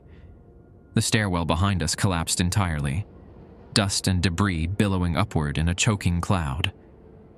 We emerged into the night air, gasping and coughing. Around us, hospital staff and patients were being evacuated, loaded into ambulances and buses. Police and fire vehicles surrounded the building, their lights casting red and blue patterns across the chaos. I turned to look back at Riverside General. The main structure appeared intact, but smoke poured from ventilation shafts, and the ground around the building had cracked and subsided in places. "Did we stop it?" I asked Marge, who stood beside me watching the destruction. "The convergence?" She gave me a tired smile. "For now, but they'll try again.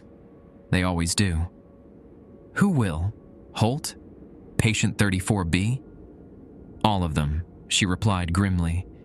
"The ones who want the door opened, and the ones who want to come through." I looked down at my bracelet, its crimson glow now just a faint pulse. "And what happens to me now?" Marge's expression softened.